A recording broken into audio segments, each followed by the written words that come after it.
And now let's head to a business-related story where the Naira gained marginally against the United States dollar at the Nigerian Autonomous Foreign Exchange Market on Tuesday, closing at 1,542 Naira 55 kobo per dollar from 1,551 Naira per dollar recorded on Tuesday. The rate represents a 2.9% appreciation from the 1,598 Naira 54 kobo traded on Monday and a meager 0.58% against Tuesday's rating. Now, according to data from the FMDQ Securities Exchange, a platform that oversees FX trading in Nigeria, the local currency hit an all-time intraday high of 1,755 and an intraday low of 1,050 Naira. Also, the foreign exchange turnover increased to $172.14 million from $66.43 million and $117.32 million recorded on Monday and Tuesday, respectively. And to talk about these, I've been joined live on the news by a development expert, Gbolahan Olojede. Good morning, Gbolahan. It's a pleasure to have you join me. Yeah, good morning. Nice to be on the program.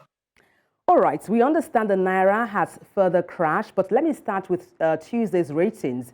I mean, what factors contributed to the marginal gain of the Naira for Tuesday against the US dollar at the Nigerian Autonomous Foreign Exchange Market?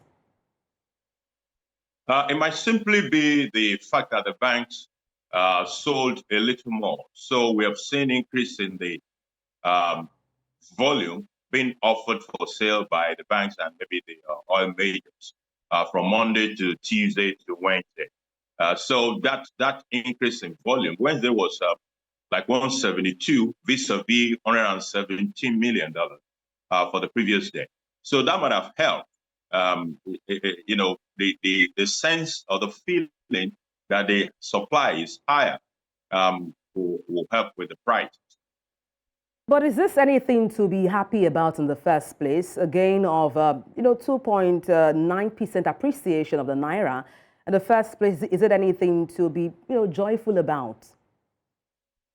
Well, we only get to a point where we can celebrate when we get to that junction where we can sustain what happened. I'm not so sure that what happened is in a state of sustainability yet. So it is not uhuru, and there is nothing yet to celebrate about what we saw. It's just a temporary situation for now. Okay, let me talk about the DSS raiding the office of Bureau de Change, in an attempt to stabilize the Naira. Gbolahan, what do you make of it? It looks to me like a comparison to when the New York Police Department arrests drug peddlers on the streets of New York. They've been arresting them for years, but they keep getting new ones to arrest every day. The reason is because that is a symptom, not the disease. So when you look at those guys that are selling dollars, on maybe if you go to anywhere where they're selling dollars, do they look to you like they have millions of dollars? I don't think so. They don't look so. So it appears as if there are other bigger forces behind them. And those are the things we need to go for. Be able to do a bit more investigation, gather some intelligence about the real speculators, people who have access to very huge Naira and are using this huge Naira to pursue the dollars on the street. But the guys who are trading, they're just the last mile guys. And picking them up will not necessarily solve the problem. We must also deal with where are all the sources of the money that are coming into their market. That is an important part of what we're talking about.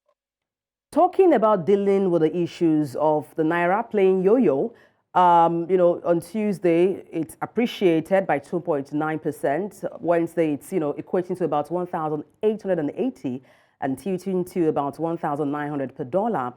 How do you think we can stabilize or strengthen the Naira? Well, to my mind, we have to be bold enough to deal with the speculation side of things. There have been theories going around in the market about, and you can easily put logic to what people are saying. When subsidy was removed, the volume of money available to the states and local governments increased dramatically. Now, the expectation will be that at those sub-sovereign levels, this additional income will be made to count for the people. So if I'm state XY, I used to get 10 naira, but I now got 15 naira. I should make that additional 5 naira to count for the people, to relieve them of the pressure that they are feeling left and right. But what the stories are saying is that rather than do that, the people in charge are taking that 5 naira to the market to go and purchase dollars. If they purchase dollars in this manner, will they account for the gains to the people, or are they personal gains? If things like that are happening, government must show interest and must shoot for the big players, not the little people all around the place. So this speculation, ask yourself, what is really driving this rapacious demand for the dollar? Is it some fantastic growth in the economy, some heavy desires to make certain? What exactly is driving that demand? It's an important question to answer. The other part, though, is that I wish we can get someone who can give us, say, a $10 billion to $15 billion and say, take this money, pay me, in some convenient arrangement. What that will do is that, number one, we will clear the outstanding obligation on the CBN window. Then we will be able to buy substantial time during which we can fix some of these mega distortions in our economy. First, if that money lands, all these people who are speculating will slow down. We will be able to get a semblance of a real rate of exchange. While that is going on, we can begin to find what we can tweak and fix within the system so that we can achieve a stable exchange rate over time. That is what I think may help to solve the problem. There is a huge supply problem, and unless something comes in to bridge that huge supply problem so that we can buy time, and because the reality is that there is no microwave solution. I hear people every day saying, oh, they should do so. What can you do? If the dollar is not there, it is not there. So whatever you can do to bring in that supply, it will take a bit of time. Can we buy that time? That's it. Okay, now you talked about bringing in a supply to help cushion the free fall of the Naira. I cannot but ask you, this paradigm of free floating of the Naira, do you think it's a good principle for Nigeria, looking at our own economic factors? I understand countries like USA, they are floating their currency. We have in China where the yuan is being floated. But for Nigeria, we are highly import-driven. Is this in the first place a good decision for us to have floated the Naira? That you literally answered the question when you said we are heavily import dependent. So for us, while it is important that we are able to harmonize the multiple rates of exchange in the market, we should have approached it with more caution. We should have thought about the supply problem. The supply problem did not start after we removed after we collapsed the rate. It has been there.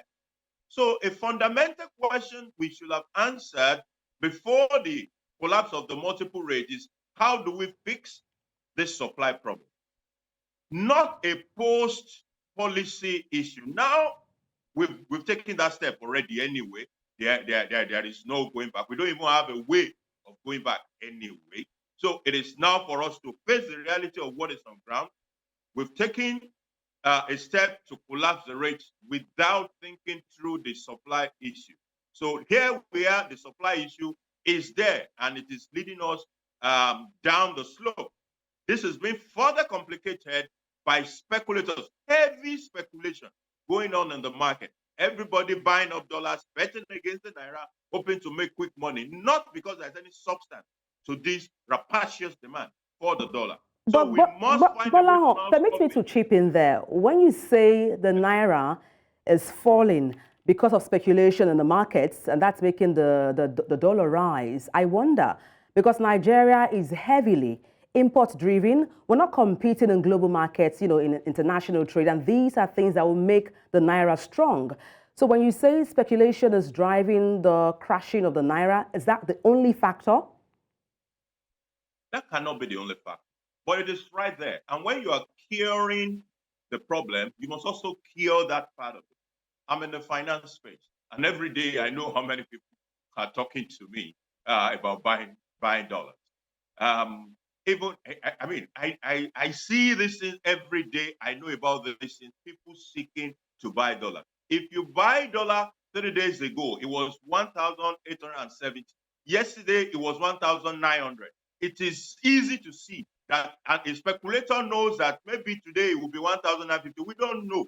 So when you have that level of slide almost on a daily basis, it is a natural market thing that speculator will jump in. So it is not, we're not even talking any theorizing of affairs. We're talking a normal market reality.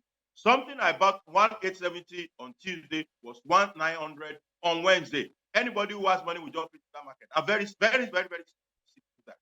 But it is not the only problem, but it is right there. We must fix it. All right. The fundamental problem of shoring up the supply is I'm afraid the real... that's the most we can take on the news. Thank you so much for your expertise. Bolahon Olojede, a development expert. Thank you once again. Thank you very much for having me.